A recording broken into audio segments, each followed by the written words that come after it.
Welcome to the Amphibian Press podcast. I'm V.S. Holmes, and with me today is Angela Breen, a romantic suspense author. And her first book, What's in a Name, is out now, and I'll give you the blurb. After a teen pregnancy and divorcing her abusive husband, Rachel Montgomery's life is finally coming together. With a new management position, she can support her 4 children on her own and move out of her aunt's place. The sudden promotion comes with a catch. Someone is using her new beeper to torture her with sick messages all hours of the day and night. Terrified to tell anyone about the beeper calls, Rachel suffers in silence. She could lose her job, and who would believe her anyways? Frank Tench arrives in town as Rachel's life explodes. As supervisory special agent of the BAU, he's teaching the local cops about FBI methodology. His plan to use the outreach program to hide from the drama of his own divorce backfires when he meets Rachel. Fiery as she is fascinating, thoughts of Rachel haunt him. But when he's asked to look into her best friend's disappearance, he has to choose between his career and Rachel's safety. The moment Frank and Rachel get intimate, however, is a rude awakening, complete with its own graphic beeper message. Not only is she the killer's next target, but he knows everything about her. Where she lives, where she works, and where her children play. And now he's pissed. Buy What's in a Name now to find out who makes it out alive. Thank you so much for joining me, Angela. Thank you for having me. I'm so excited to be here. So give me a little background about What's in a Name and the rest of the series, which is coming out starting at the end of this year, right? I'm really hopeful to have 3 books out by the end of the year, including What's in a Name. Those are some big goals. I know. Go big or go home, right? Right. If I get 2 out, I will be happy. If I get 3 out, I will be ecstatic. But anyway, the series is the Department of Second Chances, which kind of came about by accident. I had this other Second Chances thing I was working on. And then I've always been kind of fascinated with the FBI and serial killers, so it all just kind of fell into place. The inspiration for What's in a Name was actually a true event, which happened to, oh my gosh, Sarah Pisson was her name. And she lived in Las Vegas, and this took place, I think, in the 70s. So it was a while ago, and What's in a Name takes place in the 90s just because of where I wanted the BAU to be at the time. I was wondering about the beeper. Yeah. Don't we have cell phones? I made it like a whole thing because even in 92, they had switched over to mostly message beeping, but I made it so that the owner of the gas station was blind. Okay. So everybody used voice beepers instead. Because I wanted that aspect, because it's not the same if you're listening to a voicemail versus having something just display this message like as it's happening. It's different. It's a different vibe, and I wanted it to be super creepy and kind of disturbing. And I feel like answering machine messages would be creepy, but it's so easy to just turn it off, and it's there like forever. And I don't think beeper messages are, I don't know. I didn't actually look into that. I meant to. Well, there might be some database or something, but I don't think you can access it easily. Yeah, I know there were databases for like text messages or something, because they had those in one of the 9/11 documentaries that I watched. But different thing. That was also later than What's in a Name takes place. But anyway, yeah, that's where the beeper thing happened.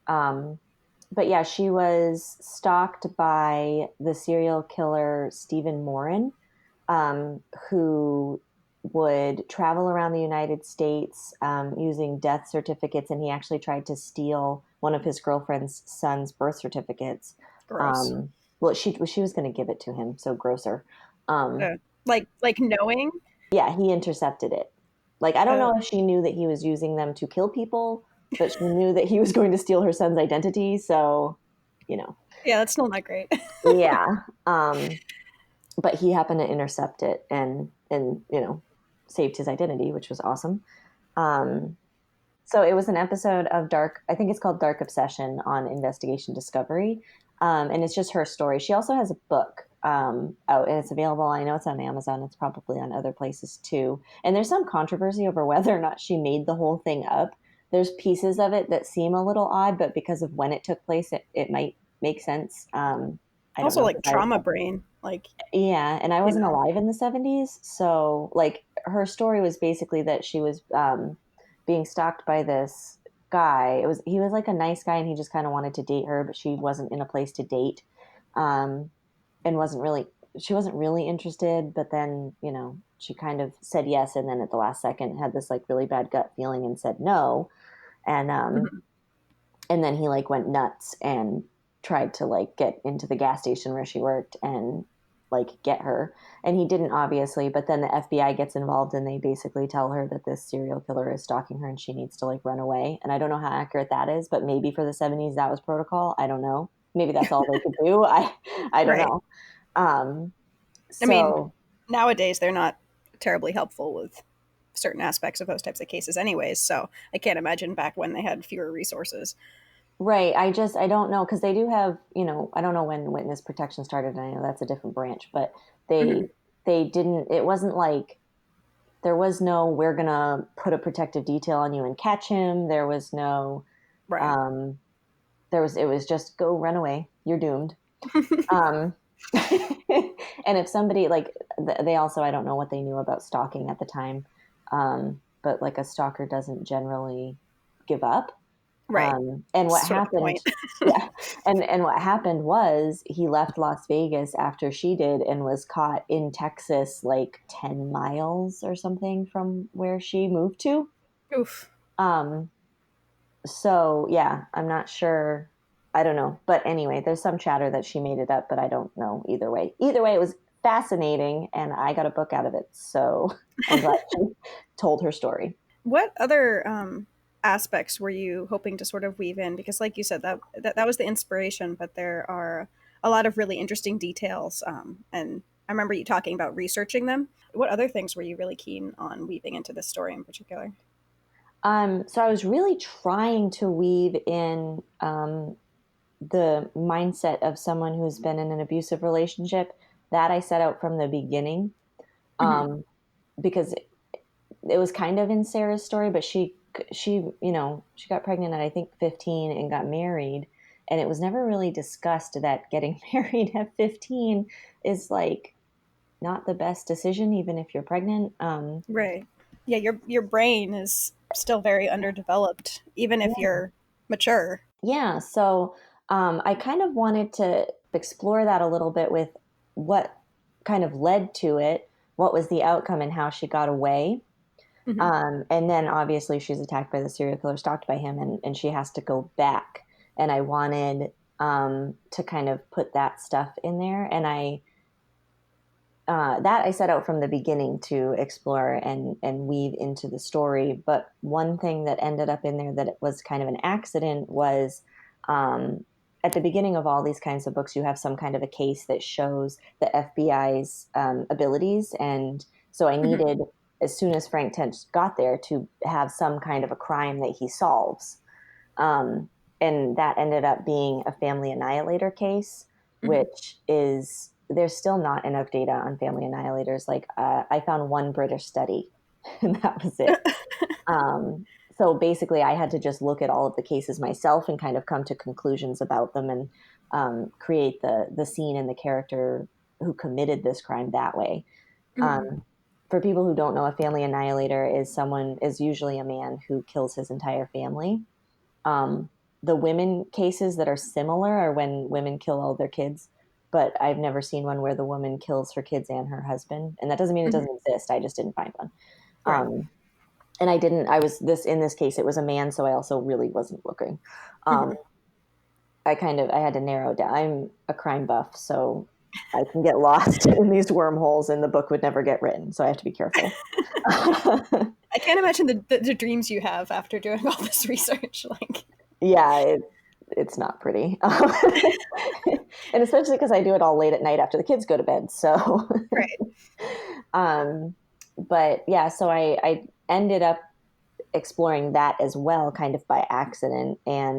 Um, and with the abuse, I also had, so I have Rachel, whose husband is abusive, and her father was abusive to her mother, but never to her. Hmm. And then I have Frank Tench, who's um, I don't remember if I ended up making it his father or his mother's boyfriend, but he had an abusive father figure Mm-hmm. um, who actually murdered his mother. Oh dear. So, yeah, the abuse was there from the beginning. I meant to weave that in, and that's in part because my husband's family is very dysfunctional and abusive. Mm-hmm. And I feel like people don't really understand. They're always, why don't you leave? Which I feel that way too, looking at some of these situations, is like, just leave. Um, but when you watch the family dynamic, it's not that simple, and there's manipulation. There's a lot of nuance to that type of relationship Hmm. and what goes into it. Also, how much is internalized because it's, if you don't feel like you're supposed to leave or you deserve to leave, you're not going to. Yeah, and something that I think people don't understand is how like kind and helpful and understanding an abusive person can be. Like Hmm. in movies, they're always depicted as these people with hair triggers who are constantly berating you, but that's not the case. Right. Half the time, they are looking out for you, holding the door open, making you dinner, cleaning up the kitchen, helping out with the kids, and are great with the kids sometimes. Hmm. Um, and so it's this person that you love, and it's just this one piece that you can't understand or get away from. Hmm. And I think that's really important, not only for people in an abusive relationship to still see that it is abusive, but for people who are on the outside trying to help them, because it Right. can be very frustrating to sit here and watch this and be like, why won't you leave? But it's so much more complicated. So I really wanted that, and I was trying to put all the different aspects. Um, I didn't include anything about child abuse or he. Richard does get a little. That's Rachel's ex is Richard, Hmm. and he does get a little creepy with like using the girls to control her, Hmm. but he would never physically harm them, Right.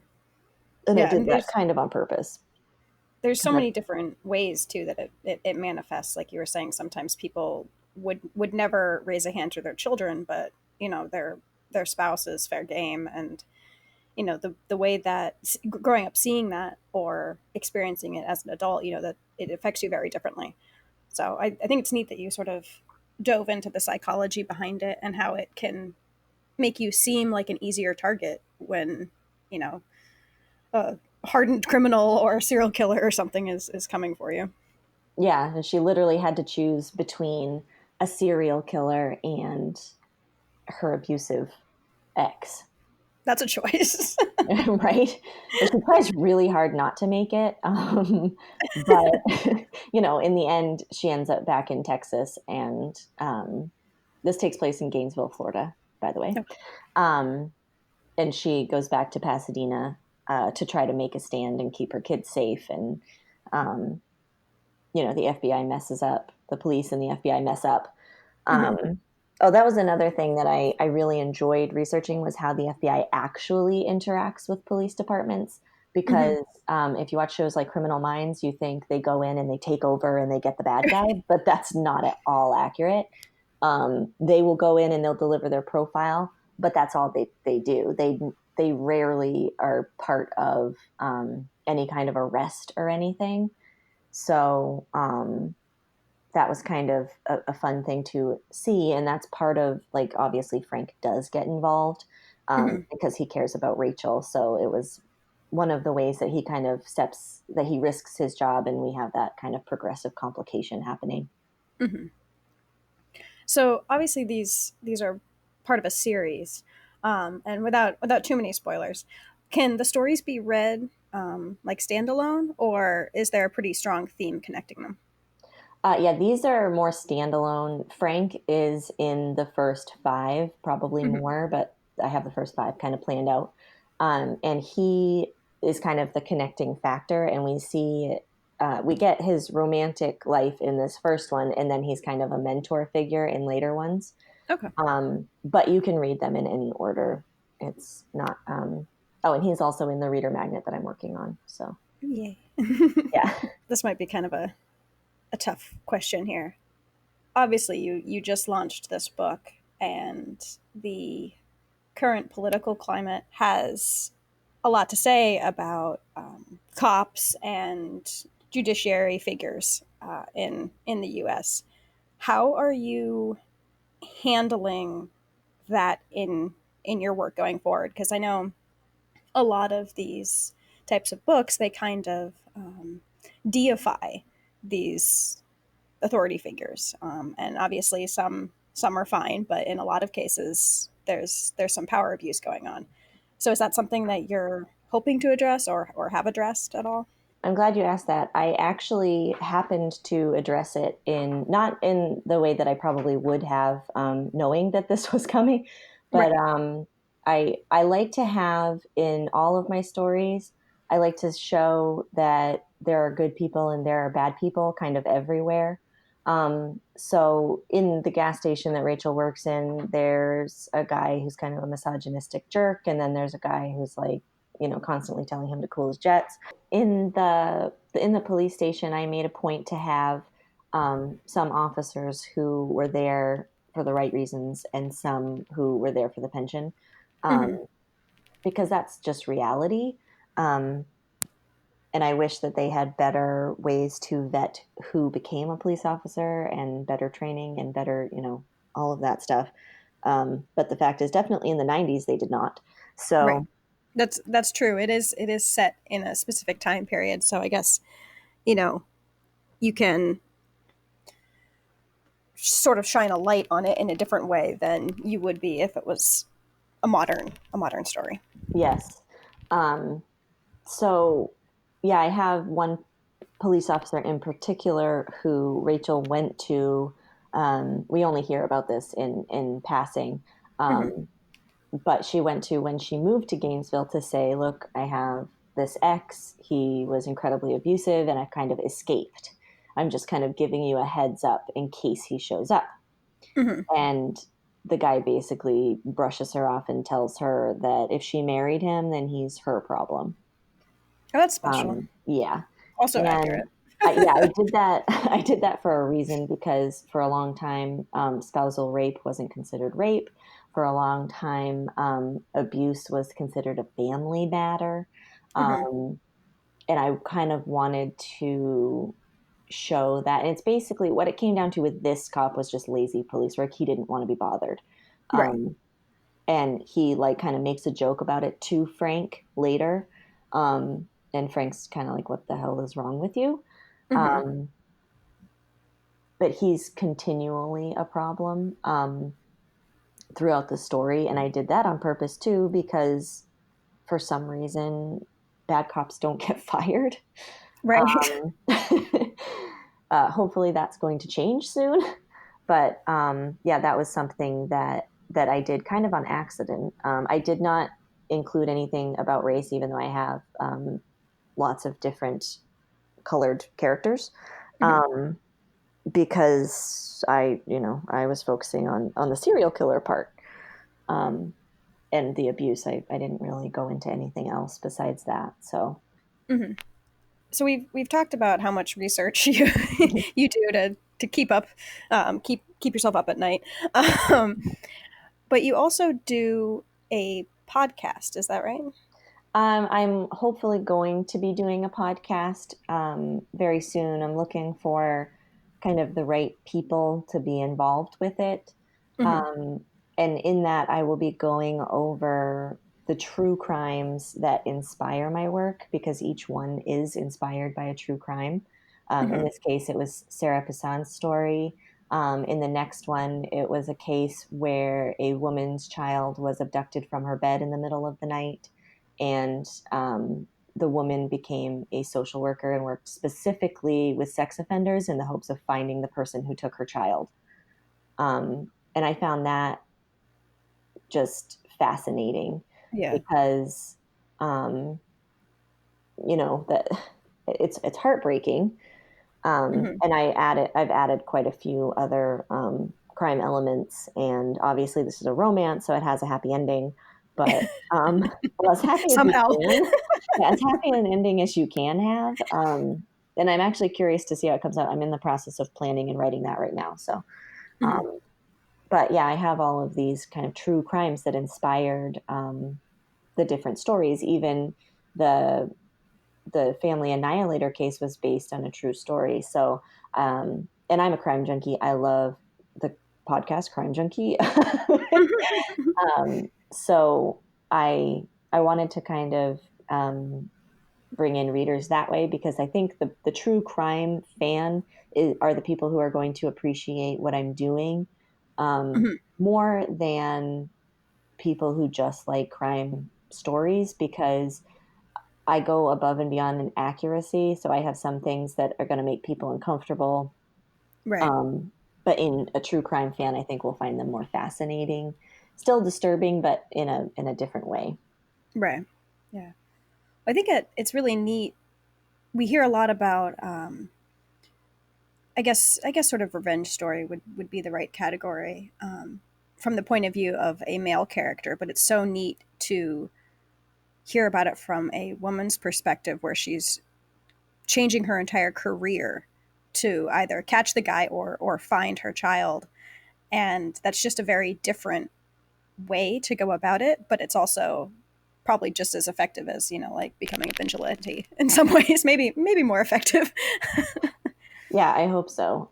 She Yeah. does get a little vigilante on towards Oh, the good. end, but but yeah. And I I'm curious to see how this turns out because um, the beginning of the story is very different. In the beginning, she's trying to move on. It's 10 Hmm. years after her daughter's been abducted, and she's trying to kind of find her life again. Right. And and then a woman shows up on her doorstep claiming to be her daughter. And while she knows as a mother that this is not her child, she's getting these details that indicate that this person knew her daughter. Okay. So she needs to hunt down the truth while dealing with someone who went through the trauma of being human trafficked as a sex slave Hmm. um, and navigating a new romance, of course. No time like the present to get on a new dating app. Well, I guess is this one also set in the 90s? No, this one is set, I think, in 2010. Okay. I'd have to look at my notes to be sure, but because Frank was an agent on the case of her daughter's abduction, and it occurred Okay. prior to 1997 when What's in a Name takes place.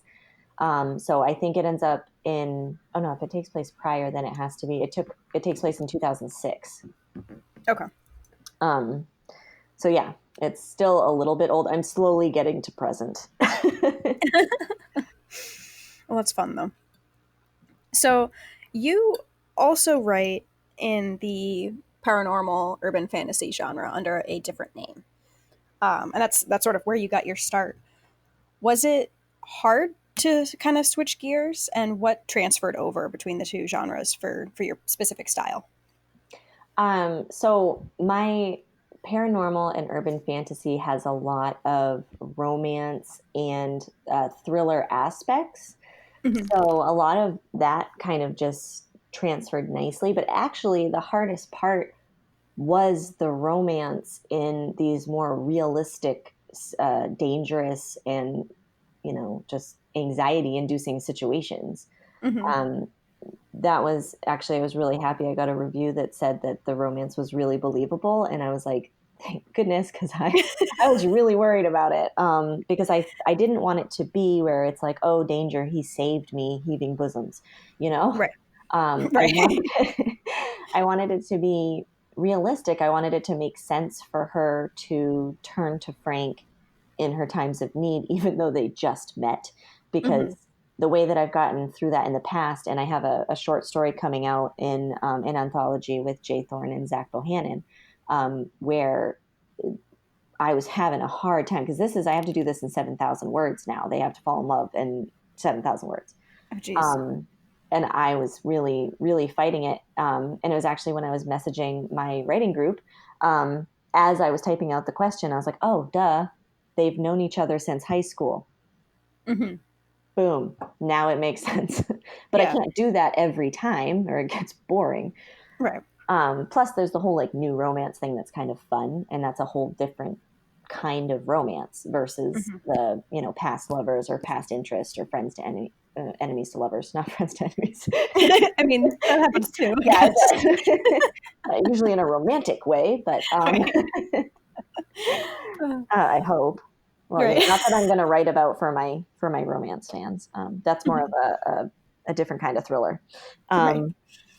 So yeah, that was difficult, and probably the most difficult. Whereas when you have a woman dating a vampire and there's a vampire attacking her, what's she going to do? Go to the cops? Right. You That's know, true. which actually added to why I made the cop who's kind of a dick.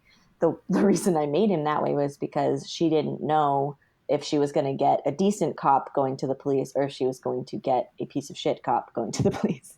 Right. So that kind of added to her. She knows Frank well enough to know that he's not a dick and he understands abuse once he comes clean about his past. Um, Mhm. so that added to that and made it a little easier. Um, but that was definitely a struggle. Mhm. Probably the biggest struggle. Yeah, I mean, I write multiple genres, but they're still within a very set sphere. And the few times that I've kind of dabbled in genres very far outside of those, it's like, well, where are the monsters though? Can I put monsters in? Yeah, it's like, yeah, I need someone to randomly attack them, and I need like, Mhm. where's the explosion? Like, That's true. Got to keep it interesting. how about a ghost? Can we throw a ghost in here? Like, Yeah. Well, that's like, I mean, so many readers and I mean, who don't read romance, I think, they kind of feel like romantic genres are kind of dumbed down or simplistic in some ways. And having tried to write both, oh my god, I, I commend people who can write romance. So, I mean, I don't know if it's easily, but so well, um, because it's something that I find very challenging. yeah, this one was hard one, but I learned so much. I'm curious to see because I'm figuring out the issues before I start writing this one, Hmm. even more so than I did with the last one. So I'm hopeful that it is becoming easier. But yeah, and I can see how romance writers can fall into the trap of writing basically the same characters and the same story over and over again, Hmm. just giving them a new setting and a new name, which I am striving not to do. I've gone as far as to assign like personality types and That's cool. dig into that and understanding personalities more, just so that I can avoid that because I found actually while I was writing What's in a Name that in a lot of ways, Frank kept turning into my lead character from my urban fantasy serial. So, Really. yeah, so I had to really go back and make sure that he was Frank and not Zurich. So, I was gonna say, knowing both these characters, I find that like kind of a funny hybrid. it was hard. It was really hard because, like, in certain situations, when I was doing my read through and like I had Frank's voice down by this point because I've read it a million times and I've written all of this, and I was going back through, there were a couple conversations that I had to completely change because I'm like, this is Zurich, Yeah. wrong character. Um, but yeah, that was a real struggle. I had a lot easier time with Rachel making her who she is instead of previous female characters. I think because of the added abuse and the attention to how that would make her different as a person. Hmm. Yeah. Um, but I didn't really have that with Frank because the other character's past is also rough. Hmm. So yeah. Well, so on the previous podcast on the show that aired last week, um, we were talking about personality types and working them into our writing. Are you using like a specific type of like personality tracker? Is that the right word? Yeah, I'm not sure what they're called, but I'm using Myers Briggs on 16personalities.com Okay. because they break it down once you. So, how I did this was I decided Demi was going to be, this is the character for the new book. Mhm. I decided she was going to be kind of like me because um, that just makes it a little bit easier to write her. So I went through and took the test, and just on certain aspects, I changed things. So she's introverted, um, and judging. Those two were the same, and then the two Mhm. middle ones were different. But what they do is after you take the test, you get the results, and you can click through and click the relationships, like who's a good match, who wouldn't be a good match. Um, sorry. Um, and then they also have like occupation, which I thought Okay. was really funny because I didn't know they did occupation before I did this. And it turned out that like being a social worker and or a nurse was like what she was made for. So yeah, that was completely by accident. But and then I used that to build her romantic partner, Oh, cool. to make sure that at the end they have certain things that are opposing traits. Like he's an extrovert, he's very into parties, he has lots of friends, she has very few like good friends. Mhm.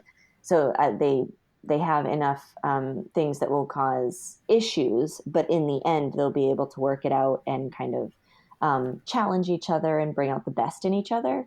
Mhm. So that was really fun to do it that way rather than making these two people up and then trying to force them together. Right. Because I found that Rachel and Frank kind of, Frank was very into it and Rachel was like, nah. So I had to really kind of work, Frank had to work for it, Mhm. which Which I was think fine. that's good, yeah, because it makes sense with who they are as people, and as characters, that she would be a little bit more hesitant. Yeah. And having him work for it, I find that more exciting when I'm reading. I want it to be kind of this like, oh, I don't know, are they going to get together? It's a romance, so I know they are, but I want to have doubts. Right. Um, But so how? yeah, what's he going to do to make this better? Like, or what's she going to go through to make her look at the situation differently? Mhm. Um, and I love that dynamic and that kind of suspense in the romance rather than suspense in the are they going to make it out alive, which was also there. Right. But and that's going to be different in this book. This one's going to be more of the relationship first, and then the woman shows up claiming to be her daughter, and they have to work through that and kind of find a new dynamic, Mhm. um, which I think is going to be fun to explore. That's cool.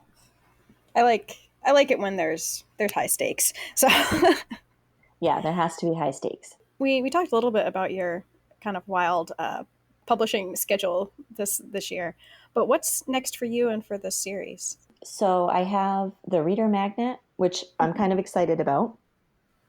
Um, One of my favorite things is the anti-hero, which Mm-hmm. is the vigilante that we were talking about earlier. Um, and I love the idea of, um, just kind of the freedom to get justice yourself. But I love Mm-hmm. also the idea that people who are in this are out for revenge, not justice, and what they have to go through to realize that revenge isn't going to help them. Right. Um, and so I'm kind of exploring that with the reader magnet, which anybody who's on my email list will get, and that's the only way you're going to get it. Um, but so I have Paige Quill is her name, and she's a reporter. Yeah, I did that on purpose. I like puns.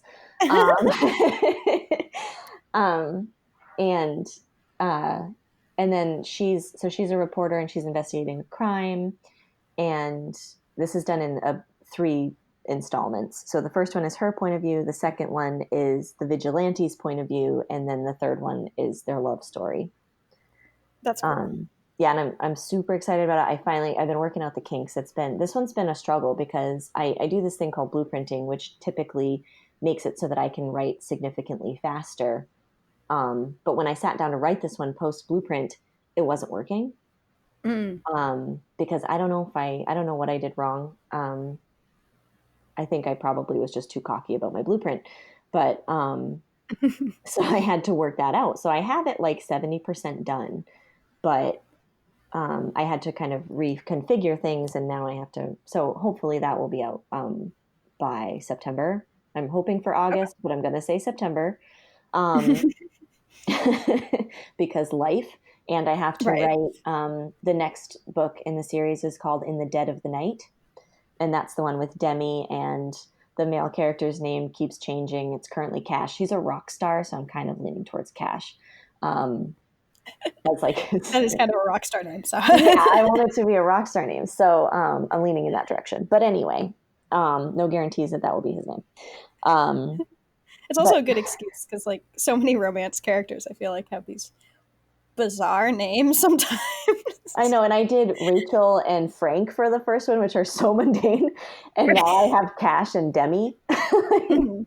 which Demi is actually for the goddess who her daughter ends up her daughter's Persephone ends up having to marry Hades, so Oh she gets yeah, like essentially kidnapped, and it's like a whole thing. Um, that's cool. so yeah, that's why I did that. So the daughter's name is Ivy, which is also. But anyway, I had a lot of fun with that, and I have to write that one this month. Mhm. So July is kind of busy, um, especially because my blueprint for that one is not done because I was struggling with their personalities, which now I have sorted. So yeah, I should be able to write that one this month and then hopefully release it in the beginning of October or November. That's exciting. Yeah, I'm very excited. I'm hoping that everything works out and I can keep this up. I am like physically writing that much is painful. Um, Mhm.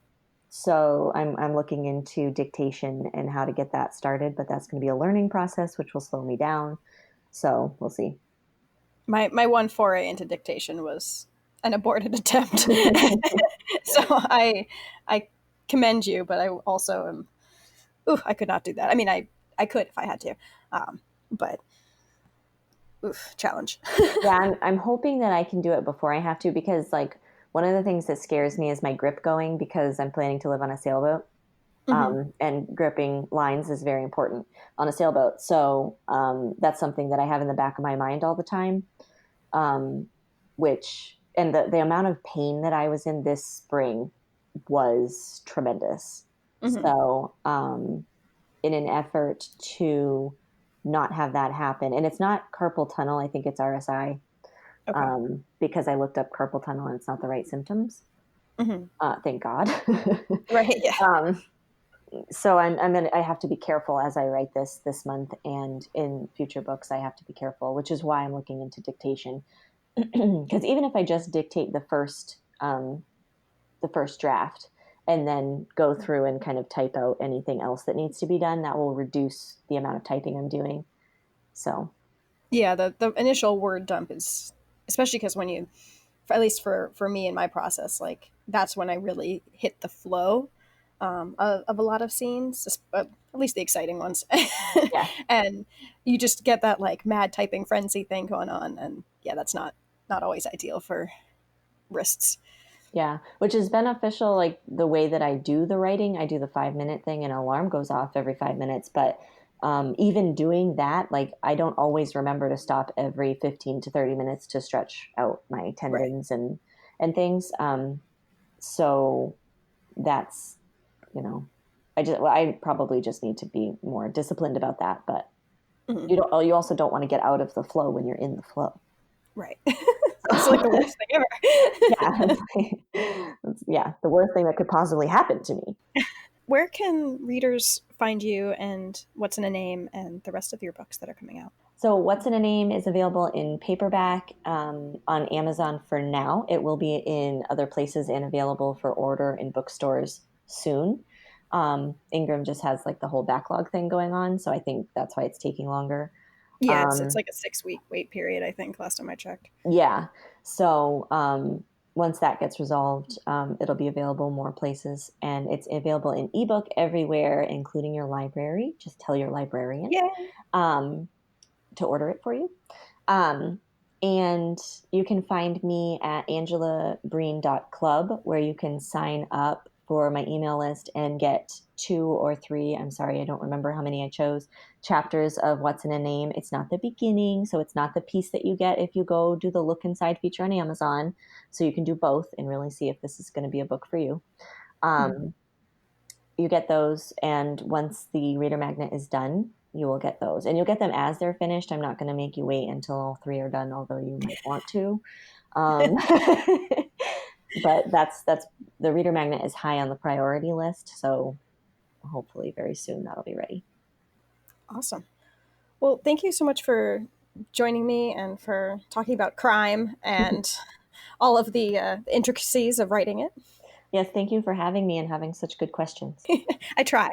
It's easy when the topic is really interesting anyway. So this has been the Amphibian Press podcast. I'm VS Holmes, and with me today was Angela Breen. Thank you so much for listening.